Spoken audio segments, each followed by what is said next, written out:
Hello students, welcome back to Elite Tutors. चलिए इस video में हम शुरू करने वाले हैं प्रैक्टिस सेट 1.2 चैप्टर 1 सिमिलैरिटी का। और इस चैप्टर में भी हम सिमिलैरिटी के कंसेप्ट, मेरा मतलब इस प्रैक्टिस सेट में भी हम सिमिलैरिटी के कंसेप्ट को नहीं देखने वाले हैं, कुछ नया कंसेप्ट है। तो चलिए शुरू करते हैं।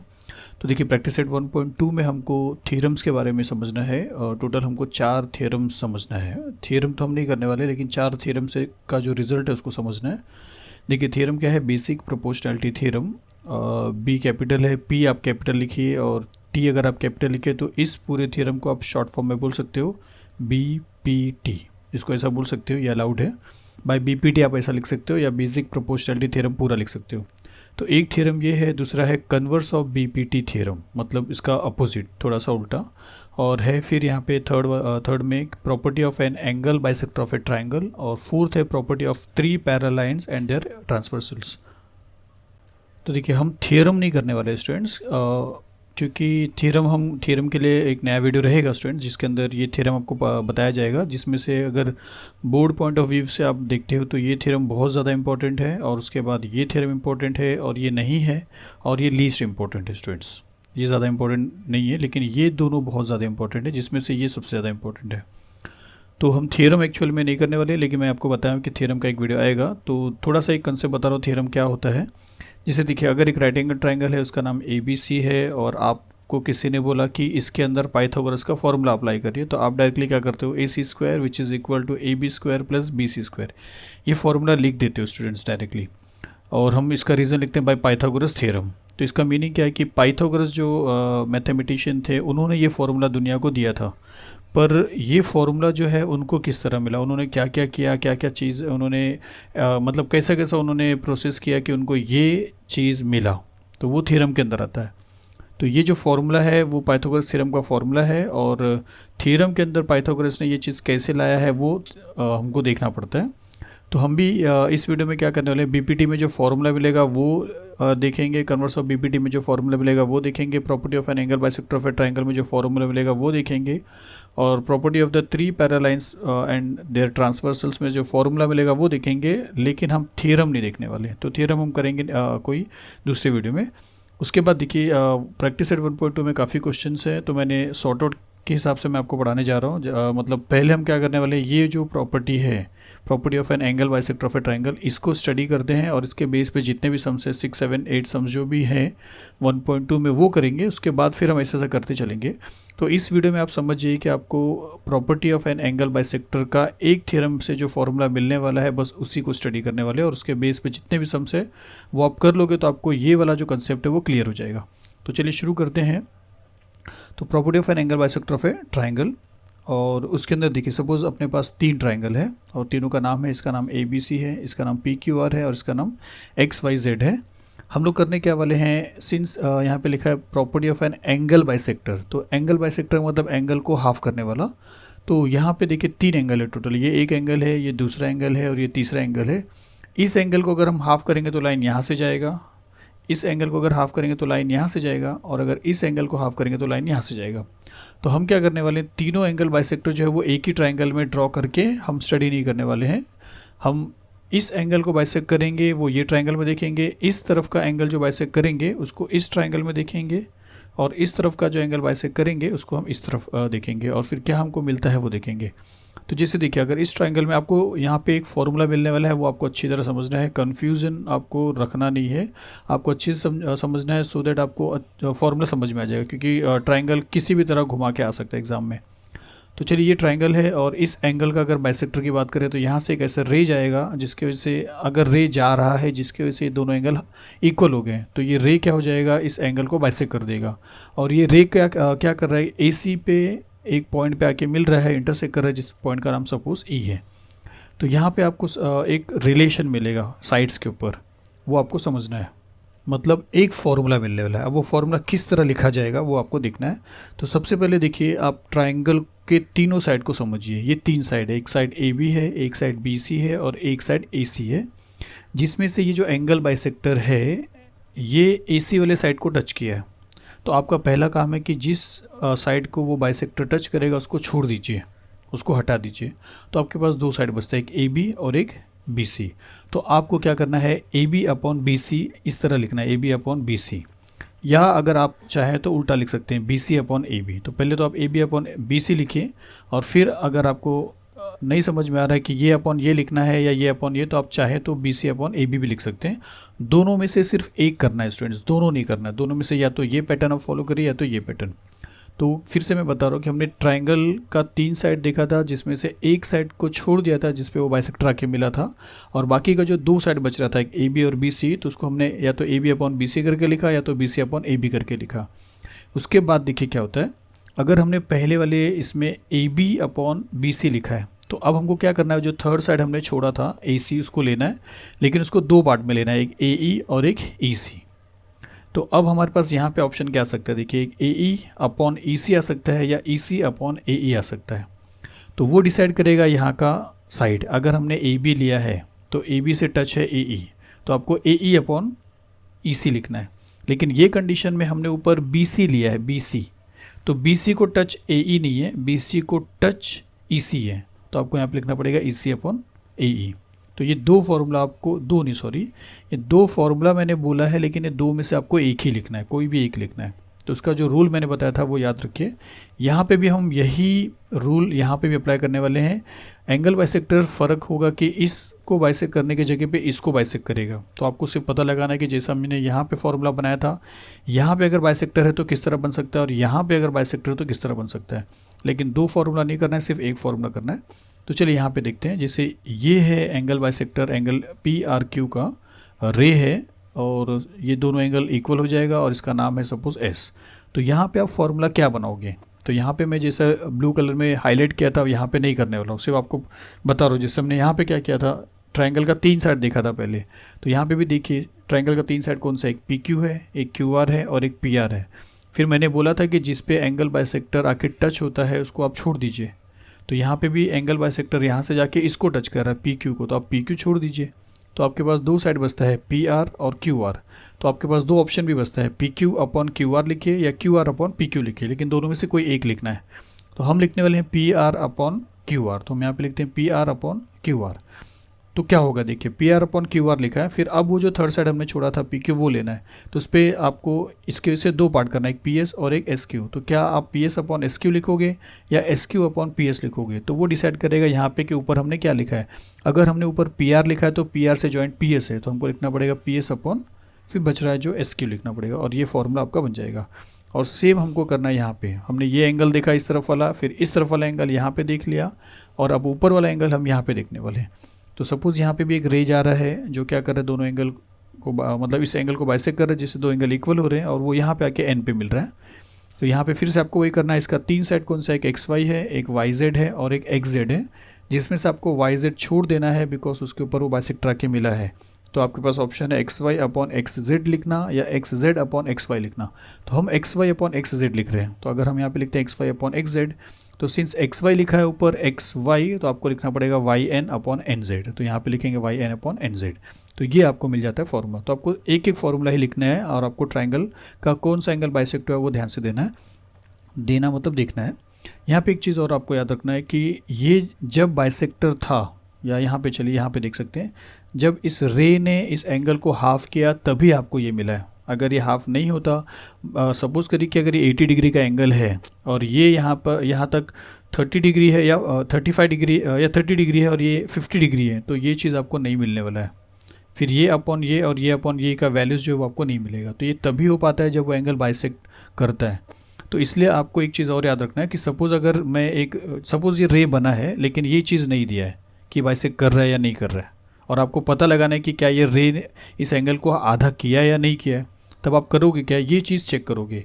आप एक्स वाई का वैल्यू लिखोगे ऊपर, वाई जेड का वैल्यू लिखोगे नीचे, कैंसिल करोगे, इसका वैल्यू फाइंड आउट करोगे, वाई एन का वैल्यू लिखोगे यहाँ पे, एन जेड का वैल्यू लिखोगे यहाँ पे, उसको कैंसिल करोगे और चेक करोगे कि क्या वो इक्वल आया या नहीं आया। अगर वो इक्वल आता है दोनों का रेशियो, तो 100% है कि ये एंगल और ये एंगल फिर इक्वल था, जिसका मतलब है कि रे एक्स एन ने क्या किया था, एंगल वाई एक्स जेड को हाफ किया था। यही कंसेप्ट हमको करना है क्वेश्चन नंबर 1 में जो हम शुरू करने वाले हैं। तो चलिए शुरू करते हैं। जैसे ये फर्स्ट क्वेश्चन है, देखिए हम इस वीडियो में करने क्या वाले हैं, एंगल बाइसेक्टर का प्रॉपर्टी जो अभी हमने पढ़ा है उसको लेके डायरेक्टली जितने सम्स इसके इस प्रैक्टिस सेट में है 1.2 में वो हम सॉल्व करने वाले हैं।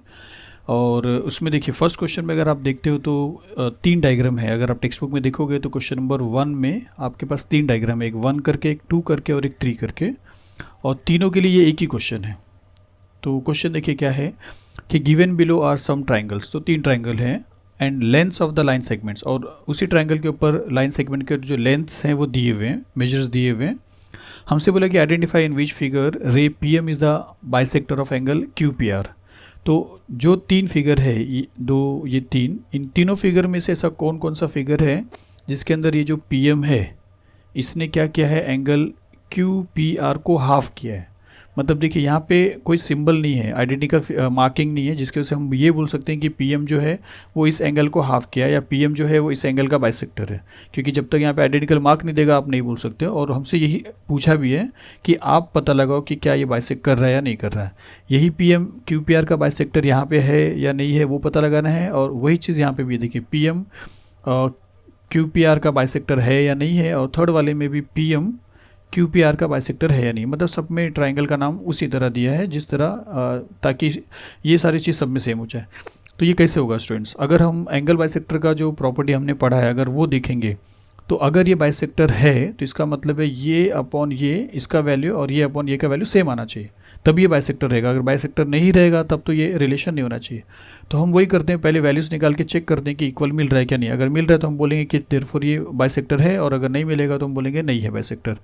तो देखिए अब हमको क्या करना है, इस ट्राइंगल का 3 साइड देखना है, एक पी क्यू है, एक क्यू आर है और एक पी आर है, जिसमें ये जो रे है इसने इस साइड को टच किया क्यू आर को। तो आप ये साइड छोड़ दोगे तो आपके पास 2 ऑप्शन है, P Q upon P are find out करिए या P R upon P Q find out करिए। तो चलिए P Q upon P are find out करते हैं। तो यहाँ पे हम लिखते हैं कि P Q upon P are, ये आप लिखिए और आप उसका वैल्यू निकालिए। तो पी क्यू 7 है और पी आर 3 है, तो आप लिखोगे 7 अपॉन 3। और सिंस ये सिंप्लीफाई नहीं हो रहा है तो आपको इसको कंडीशन नंबर 1 कर देना। तो यहाँ पे हम लिख देते हैं कंडीशन नंबर 1। तो ये 1 मिल गया है। अब पी क्यू हमने लिखा था तो पी क्यू से जॉइंट है क्यू एम, तो आपको सेकेंड जो है क्यू एम निकालना पड़ेगा, Q M upon M R. तो हम यहाँ पे लिखते हैं Q M upon M R और उसका वैल्यू निकालते हैं। तो क्यू एम कितना है 3.5, तो यहाँ पे आ जाएगा 3.5 और अपॉन एम आर है 1.5, तो यहाँ पे आएगा 1.5। अब आपको करना क्या, इसको सिंप्लीफाई करना है। तो सिंप्लीफाई किस तरह करेंगे, देखिए सिंस पॉइंट के बाद एक वैल्यू एक नंबर है, यहाँ पे भी एक नंबर है, तो 1 0 वाला 10 आप 10 से मल्टीप्लाई कर दिए तो पॉइंट चला जाएगा। ये चीज़ हमने पहले भी डिस्कस किया। तो 3.5 को हम अगर 10 से मल्टीप्लाई करेंगे और डिनोमिनेटर में 1.5 को भी हम 10 से अगर मल्टीप्लाई करेंगे तो ये जो 3.5 है ये 35 बन जाएगा और ये जो 1.5 है ये 15 बन जाएगा। और ये 5 के टेबल में जा सकता है, तो 5 3 ज़ा 15 होता है और 5 7 ज़ा 35 होता है, और फिर ये किसी टेबल में नहीं जाएगा। तो फाइनली बचा देखिए क्या 7/3, और ये हो जाता है कंडीशन नंबर 2। और ऊपर देखिए यहाँ पे भी बचा था 7/3, यहाँ पे बच रहा है 7/3। तो देखिए अब हम क्या करेंगे, हम लिखेंगे कि in triangle P Q R triangle में पी क्यू आर इसका जो वैल्यू है P Q upon P R का वैल्यू और इक्वल हो रहा है Q M upon M R का वैल्यू, दोनों इक्वल हो रहा है फ्रॉम 1 and 2, क्योंकि 1 and 2 में हमने फाइंड आउट किया था। हम ऐसा लिखेंगे फ्रॉम 1 and 2, ये चीज़ आप लिखोगे। तो इसका मीनिंग अब क्या हो रहा है कि ये ट्राइंगल में अगर ये चीज़ हो रहा है कि P Q upon P R Q M upon M R के इक्वल मिल रहा है, तो ये चीज़ तब होता था जब वो बाइसेक्टर रहता था। इसके पहले जो प्रॉपर्टी हमने देखा है। तो अब हम डायरेक्टली बोल सकते हैं कि देयरफॉर ये लिख सकते हैं कि ray P M is the bisector of angle Q P R. तो हम लिख सकते हैं कि ray P M is the bisector of angle Q P R. इस तरह आपको करना है और इसी तरह सारे सम्स करना है, सेम टू सेम इसी तरह करना है। आपको पता लगाना है कि ये बाइसेक्ट कर रहा है या नहीं कर रहा है। तो चलिए इसके बाद वाला सेकेंड सम्स देखते हैं। इसमें भी हम क्या करेंगे, ये ट्राइंगल का जो 3 साइड है वो देखते हैं। एक आर पी है, एक पी क्यू है और एक आर क्यू है, या पी क्यू है, क्यू आर है और पी आर है, जिसमें से ये साइड आपको पता है छोड़ना है आपको। तो आपको लिखना है P Q upon R P या P R upon P Q. तो चलिए P Q upon P R लिखते हैं और उसका वैल्यू भी निकालते हैं। तो P Q upon P R का वैल्यू निकालते हैं। तो देखिए पी क्यू है यहाँ पे 10, तो यहाँ पे आ जाएगा 10 अपॉन पी आर, यहाँ पे 7 है तो यहाँ पे आएगा 7, और ये कैंसलेशन नहीं हो रहा तो इसको कंडीशन नंबर 1 कर देते हैं। तो हमने पहले पी क्यू लिया है, पी क्यू, तो इसका मतलब है पी क्यू जॉइंट है क्यू एम से, तो यहाँ पे हमको लिखना पड़ेगा क्यू एम फिर अपॉन एम आर, तो उसका वैल्यू निकालेंगे एम आर।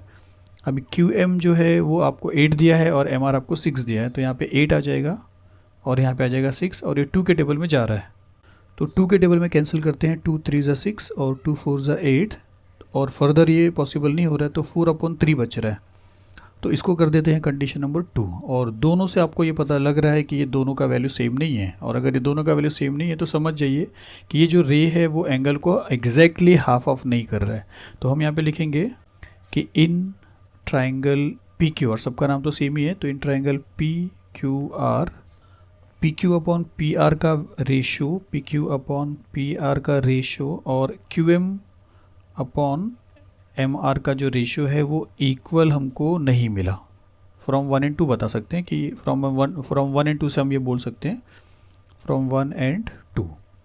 तो अगर वो इक्वल नहीं मिला है तो इसका मतलब है कि ray P M is not the bisector of angle Q P R. तो हमको यहाँ पे लिखना पड़ेगा कि therefore ray P M is not the bisector of angle Q P R. तो चलिए सेकेंड हो रहा है, अब इसके बाद थर्ड देखते हैं। तो थर्ड में भी आपको पता है अब क्या करना है, ये 3 साइड में से ये साइड को आपको छोड़ना है, क्योंकि बाइसेक्टर अगर ये होता है या नहीं है अभी तो फिर डिसाइड नहीं हुआ, लेकिन ये साइड इसको आके टच कर रहा है, ये साइड आप छोड़ोगे तो आपके पास ऑप्शन है P R upon P Q लिखना या P Q upon P R. तो चलिए P R upon P Q लिखते हैं और उसका वैल्यू निकालते हैं। आप कुछ भी कर सकते हो, मैंने आपको बताया है। तो P R upon P Q निकाल रहे हैं, तो यहाँ पे आ रहा है पी क्यू, तो पी आर का वैल्यू यहाँ पे 10 दिया है और पी क्यू का वैल्यू 9 दिया है, तो यहाँ पे लिखेंगे 10 और यहाँ पे लिखेंगे 9, और ये सिंस कोई टेबल में नहीं जा रहा तो इसको कर दे हैं कंडीशन नंबर 1। सिंस फिर हमने पी आर पहले लिया है तो उससे जॉइंट है आर एम, तो R M upon M Q लिखेंगे यहाँ पे, तो यहाँ पे लिखते हैं R M upon M Q. तो आर एम अगर आप देख रहे हो तो आर एम आपके पास 4 है और एम क्यू अगर आप देखते हो तो आपके पास 3.6 है। तो आपको डेसिमल हटाना है, और डेसिमल हटेगा किस तरह, पॉइंट के बाद एक नंबर है मतलब 1 0 वाला 10, तो 10 से मल्टीप्लाई करना पड़ेगा। तो सिर्फ एक को 10 से मल्टीप्लाई नहीं कर सकते, आपको ऊपर भी 10 से मल्टीप्लाई करना पड़ेगा। तो 3.6 को 10 से मल्टीप्लाई करने से हमारा फ़ायदा होगा कि ये पॉइंट चला जाएगा, लेकिन 4 को भी आपको 10 से मल्टीप्लाई करना पड़ेगा। तो ऊपर बनता है 40 और नीचे हो जाता है पॉइंट चला जाएगा 36 हो जाएगा। फिर अगर आप देख रहे हो तो ये 4 के टेबल में जा रहा है, 4 10 ज़ा 40 और 4 9 ज़ा 36, और फर्दर ये पॉसिबल नहीं हो रहा है, तो 10/9 बच रहा है, और 10/9 ही फर्स्ट वाले का भी सोल्यूशन है। तो यहाँ पे इसको कंडीशन नंबर 2 कर देते हैं। तो फिर हम लिखते हैं यहाँ पे कि in triangle P Q R, P R upon P Q का value, P R upon P Q का वैल्यू और R M upon M Q का value, R M upon M Q का वैल्यू इक्वल है। और कहाँ से मिला आपको, 1 और 2 से मिला, तो हम यहाँ पे लिखेंगे फ्रॉम 1 एंड 2। और फिर अगर ये इक्वल है तो हम यहाँ पे लिखेंगे therefore ray P M is the bisector of angle Q P R. तो लिखेंगे therefore ray P M is the bisector of angle Q P R. तो देखिए फर्स्ट क्वेश्चन इसी तरह करना था, फर्स्ट क्वेश्चन फिनिश होता है, इसके बाद का जो नेक्स्ट क्वेश्चन है जिसमें हमको ये प्रॉपर्टी यूज़ करना है वो देखते हैं। तो चलिए इसके बाद क्वेश्चन नंबर 3 है जहाँ पे आपको ये प्रॉपर्टी देखने को मिलने वाला है। तो क्वेश्चन क्या लिखा है कि in triangle M N P, तो एम एन पी इस ट्राइंगल के अंदर N Q is a bisector of angle N. तो एन क्यू जो है वो इस एंगल का बाइसेक्टर है, ये दे दिया यहाँ पे, तो दिया है स्टूडेंट्स, तो आप डायरेक्टली फॉर्मूला लिख सकते हो। फिर क्या बोला कि इफ़ एम एन इज़ 5, लेकिन उसके बाद बोला कि अगर एम एन का लेंथ 5 है और पी एन का लेंथ 7 है, पी एन यहाँ से यहाँ तक 7 है और एम क्यू 2.5 है, एम क्यू 2.5 है, तो आप बताइए फिर क्यू पी कितना होगा। तो हम क्या करते हैं, हम लिखते हैं ऐसा कि in triangle M N P, और लिखते हैं यही सेम कॉपी करना आपको कि N Q is a bisector, एक मिनट थोड़ा गैप हो गया students, bisector of angle N. तो अगर किसी ट्रायंगल में कोई एक रे या सेगमेंट एक एंगल का बाइसेक्टर है तो आपको ये प्रॉपर्टी आप यूज़ कर सकते हो। तो आप यहाँ पे डायरेक्टली लिखोगे therefore by the property of angle bisector of triangle, हम यहाँ पे लिखेंगे फॉर्मूला। तो फॉर्मूला आपको क्या करना है, आपको 3 साइड जो है आपके पास, उसमें ये साइड आपको छोड़ देना है क्योंकि इसमें आके ये बाइसेक्टर मिला है। तो आप लिखिए या तो P N upon M N या तो M N upon P N. तो चलिए M N upon P N अगर लिखते हैं तो लिखते हैं M N upon P N. तो यहाँ पे लिखते हैं M N upon P N, ये इक्वल मिलेगा आपको। अब ये पहले वाले क्वेश्चन के जैसा नहीं कि पहले आप इसका वैल्यू निकालोगे उसका वैल्यू निकालोगे, यहाँ पे एंगल बाइसेक्टर दिया है तो डायरेक्टली पूरा का पूरा वैल्यू मिलेगा। तो M N upon P N is equal to, फिर एम एन के साथ एम क्यू है तो M Q upon Q P आ जाएगा। तो यहाँ पे आ जाएगा M Q upon Q P. फिर आपको करना क्या है, सबका वैल्यू सब्सटीट्यूट करना है। तो हम लिख सकते हैं कि देयरफॉर एम एन के प्लेस पे आप लिख दीजिए 5, तो यहाँ पे आएगा 5 अपॉन पी एन के प्लेस पे आप लिख दीजिए 7, तो यहाँ पे आएगा 7, फिर which is equal to M Q 2.5 है तो 2.5 आ जाएगा, फिर अपॉन क्यू पी आपको फाइंड आउट करना है तो क्यू पी रहेगा। अब देखिए यहाँ पे आप डेसिमल का टेंशन मत लीजिए, पहले हम क्या करते हैं लेफ्ट साइड में क्यू पी को रखते हैं तो क्रॉस मल्टीप्लिकेशन करते हैं। क्यू पी को मल्टीप्लाई करेंगे 5 से तो लिखेंगे क्यू पी मल्टीप्लाई बाय 5, और विच इज़ इक्वल टू 7 को मल्टीप्लाई करेंगे 2.5 से तो 7 मल्टीप्लाई बाय 2.5, फिर 5 को यहाँ पे भेज देंगे तो यहाँ पे बचेगा क्यू पी। तो हम लिख सकते हैं therefore Q P which is equal to 7 multiply by 2.5 और डिवाइड बाय 5। और उसके बाद देखिए अगर ये 2.5 से आपको पॉइंट हटाना है तो पॉइंट के बाद एक नंबर है, एक जीरो वाले, यानी मतलब 10 से आपको मल्टीप्लाई करना पड़ेगा। तो 10 से यहाँ पे दोनों को नहीं मल्टीप्लाई करना स्टूडेंट्स, यहाँ पे मल्टीप्लिकेशन है तो एक ही को मल्टीप्लाई करना पड़ता है, ये आप एक याद रखिए। अगर प्लस होता, चलिए प्लस का तो सवाल ही नहीं, यहाँ पे मल्टीप्लिकेशन है एक ही को मल्टीप्लाई करेंगे तो 10 ऊपर और 10 नीचे मल्टीप्लाई करेंगे। तो जब 10 को मल्टीप्लाई करेंगे 2.5 से तो ये 25 बन जाएगा। तो हम यहाँ पे लिखते हैं इतना कि which is equal to 7 multiply by 25, और नीचे क्या होगा जब नीचे 10 से मल्टीप्लाई होगा तो ये 50 हो जाएगा। तो यहाँ पे आप 50 लिख दीजिए, यहाँ पे लिख के शो नहीं करोगे तो भी चलेगा। फिर सिंप्लीफाई करते हैं, 25 के टेबल में 50 जाता है, 25 1 जा 25 2 जा, फिर 7 को अगर आप 2 से डिवाइड करते हो तो आपको मालूम उसका हाफ हो जाएगा और वो हो जाएगा 3.5, तो आपको क्यू पी मिल जाता है 3.5। तो इस तरह आपको फाइंड आउट करना है, आपको ये कैंसिलेशन मालूम होगा। चलिए क्वेश्चन नंबर 3 के बाद अब देखते हैं इसका नेक्स्ट क्वेश्चन जिसमें ये प्रॉपर्टी अप्लाई करना है। तो चलिए इसके बाद जो क्वेश्चन है वो क्वेश्चन नंबर 6 है, और इसमें क्या लिखा कि find Q P using given information in the figure. तो फिगर के इन्फॉर्मेशन से आपको क्यू पी फाइंड आउट करना है। तो फिगर में जो इन्फॉर्मेशन है उसमें अगर ये सेगमेंट आप देखते हो एन क्यू और यहाँ पे ये आइडेंटिकल मार्क देखते हो तो आपको ये समझ में आएगा कि ये जो एन क्यू रे समझिए या सेगमेंट समझिए, रे नहीं है सेगमेंट समझिए, इसने किया क्या है, इसने एंगल एम एन पी को बाइसेक्ट कर दिया है। तो इसका मतलब है कि यहाँ पे एंगल बाइसेक्टर का प्रॉपर्टी आप 100% यूज़ कर सकते हो। तो एक बार एंगल बाइसेक्टर का प्रॉपर्टी लिखते हैं, फॉर्मूला लिखते हैं, फिर हम देखते हैं कि क्यू पी हमको किस तरह मिलेगा। तो हम यहाँ पे लिखेंगे कि in triangle M N P, देखिए लिखते in triangle M N P और बोलते हैं segment N Q is the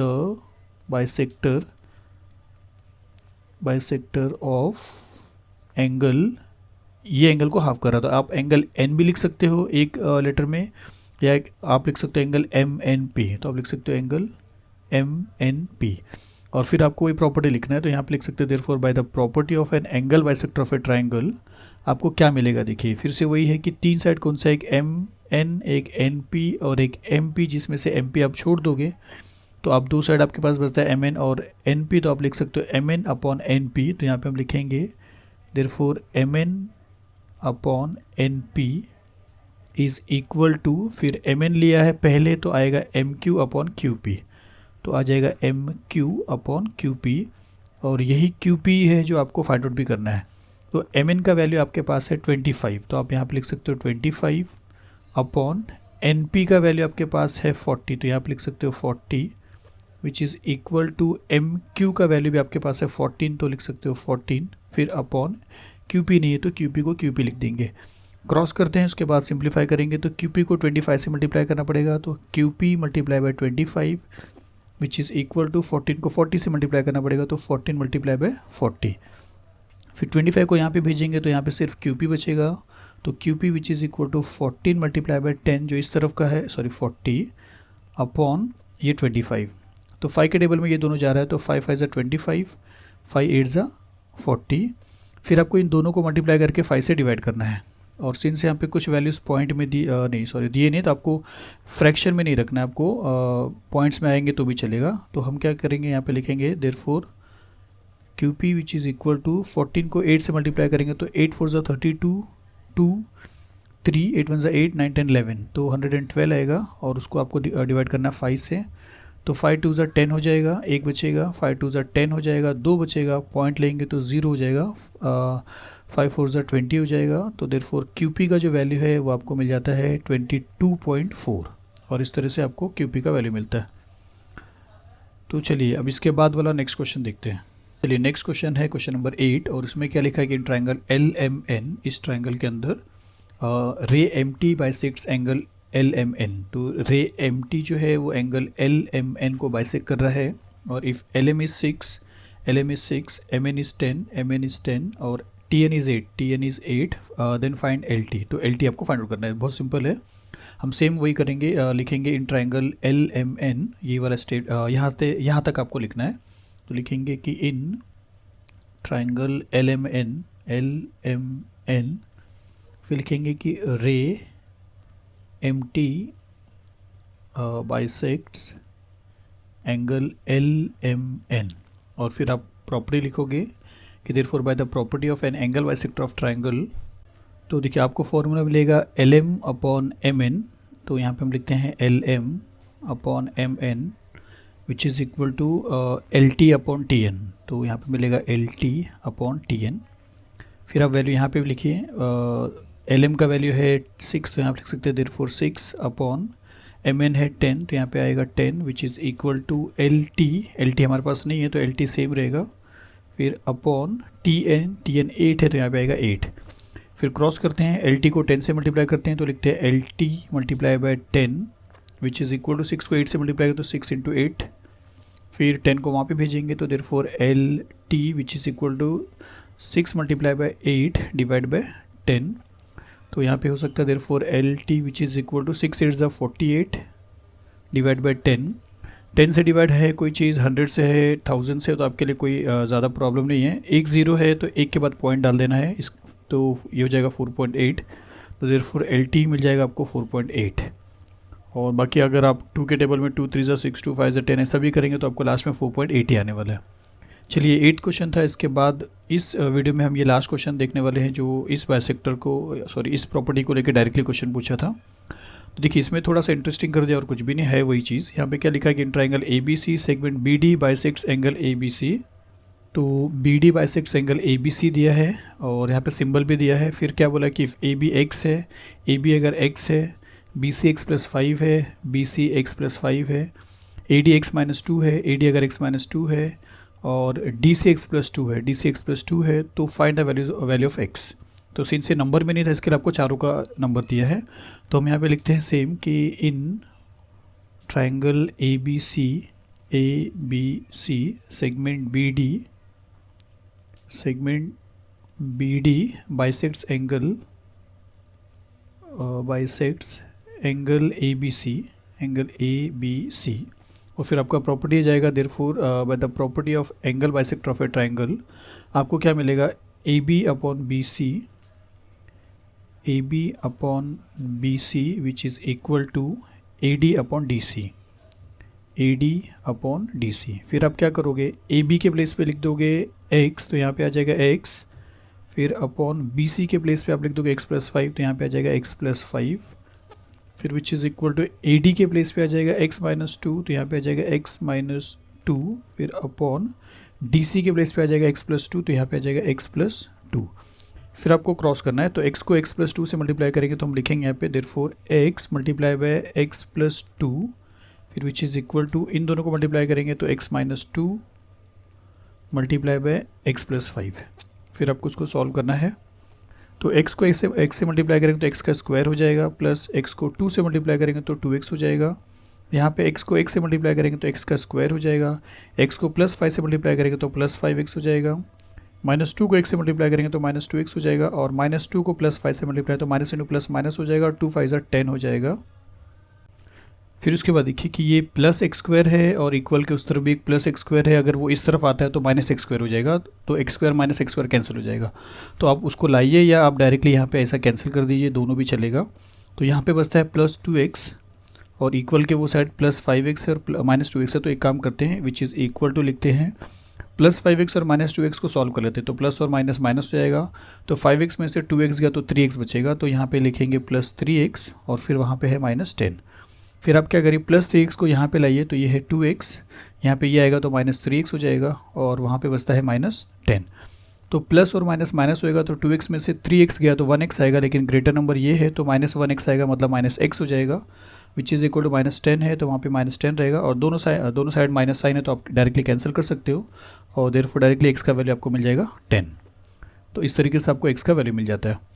तो सिंपल था स्टूडेंट्स, ये वीडियो में हमको यही देखना था बाइसेक्टर को लेके।